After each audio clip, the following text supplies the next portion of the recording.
तर भावानो, रात्रीचे 12:30 वाजलेत आणि श्रावणचा पहिला सोमवार होता. त्याच्यासाठी आम्ही कपिलेश्वरला अभिषेक घालण्यासाठी जाणार होतो आणि आम्हाला घरातच भरपूर लेट झाला होता. तिथं जाऊन भरपूर गर्दीमध्ये अडकून बसायला लागणार होतं आणि वाटत होतं की अभिषेकसाठी 5-6 वाजतील का आम्हाला टाइम. कपिलेश्वर मंदिरमध्ये आल्यानंतर काय, पहिला आम्ही कपडे चेंज करून सगळे धोतीर वगैरे घालून घेतलो होतो. 22 देवे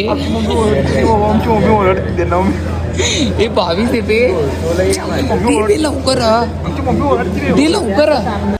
वरती लवकर नंबर लागत होते म्हणून खुश झालो होतो आणि खाली येऊन बघितल्यानंतर काय, हे काय गर्दीचं काय एकदम संपायचं नावच घेत नव्हती आणि आहे तसं गपचूप बसून घेतलो होतो. आणि त्याच्यानंतर मग इथून सुद्धा नंबर लागला होता आणि अभिषेकला सगळेजण बसलो होतो आपण. तिथं अभिषेक झाल्यानंतर मग परत आणि या लाईन मध्ये थांबायला लागतंय, कारण इथून आता मेन गाभाऱ्यातला अभिषेक घालणार होतो आणि कारण इथंच मेन अभिषेक असतंय. इथं अभिषेक घालून वगैरे झालं होतं.